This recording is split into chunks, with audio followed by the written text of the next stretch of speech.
अमीर नामक गांव में जमुना चमनलाल नाम के दंपत्ति रहते थे। उनके एक लौते बेटे का नाम मुन्ना था। चमनलाल जमुना गांव में खेती बाड़ी करते हुए जीते थे। चमनलाल को ग्राम्य जीवन बहुत पसंद था। जमुना भी बहुत मेहनत करती थी।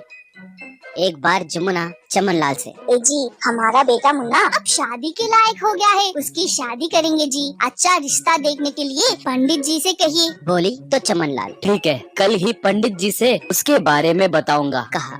अगले दिन पंडित जी के घर को जाकर बेटे की कुंडली देते हुए चमनलाल, पंडित जी ये लीजिए मेरे बेटे की कुंडली, एक अच्छा रिश्ता देखिए। कहा तो पंडित ठीक है जी कहा। भवानी शहर में पली बड़ी थी। Multiplex theatre, 5 star hotel, international hotel, ये सब उसकी जिंदगी में आम विषय थे। उसे फास्ट फूड खाना बहुत पसंद था। मुख्य रूप से पिज्जा बहुत चाव से खाती थी। मुन्ना और भवानी की शादी बड़े धूमधाम से हुई, मगर शादी के बाद उसकी जिंदगी पूरी तरह से बदल गई, क्योंकि उसका ससुराल बहुत पारंपरिक था। वहाँ पर विलासिताएं कुछ भी नहीं थी। भवानी को पहले दिन ही बहुत बड़ा झटका लगा। छोटा घर, मिट्टी के बर्तने, उन मिट्टी के बर्तनों में ही खाना बनाने की स्थिति थी। भवानी ने इन सब की कभी कल्पना भी नहीं किया था। वहाँ पर उसे रोटी और सब्जियों के साथ बनाया भोजन परोसते थे, मगर उसे वो बिल्कुल अच्छे नहीं लगते थे। उसका दिल पिज्जा के लिए बहुत तरस रहा था। एक बार भवानी को बहुत भूख लगने लगी, मगर उसे कहीं पर भी पिज्जा के दुकान नहीं दिखे। शहर में के जैसे फोन करके ऑर्डर करने की भी स्थिति नहीं थी। इसलिए उसे एक उपाय सूझा।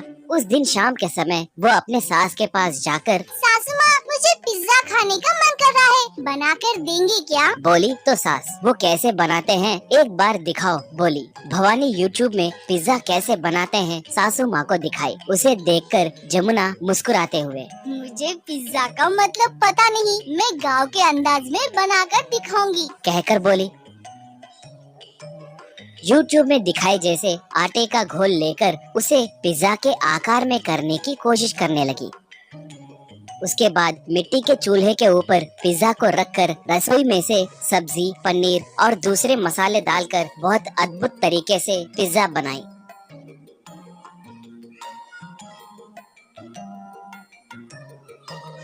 भवानी एक कोने में बैठी थी। सास उस पिज्जा को भवानी के पास ले जाकर, बहू ये लो तुम्हारा पिज्जा, कहकर जमुना पिज्जा को एक प्लेट में रखकर दी। भवानी आश्चर्य में पड़कर, सासू माँ, क्या आपने पिज्जा बनाया? कहकर खुशी से पूछी। इसे ही पिज्जा कहते हैं, मैंने कुछ और ही सोचा था, मगर ये हमारे गांव के स्टाइल में बनाया पिज्जा है, कहकर सास मुस्कुराते हुए बोली। भवानी पिज्जा को खाते हुए, वाह, ये पिज्जा कितना स्वादिष्ट है, सच में असली पिज्जा से भी बढ़िया है। मिट्टी के चूल्हे पे बनाए तो भी इतना स्वादिष्ट होगा कहकर मैंने सोचा भी नहीं था। ये सच में बहुत स्वादिष्ट है सासू माँ, अब से हमारे घर में यही स्पेशल आइटम होगा, कहकर खुशी से सास को झप्पी दी। उस दिन से भवानी को गांव के व्यंजन बहुत अच्छे लगने लगे। ये देखकर मुन्ना, जमुना और सब बहुत खुश हुए।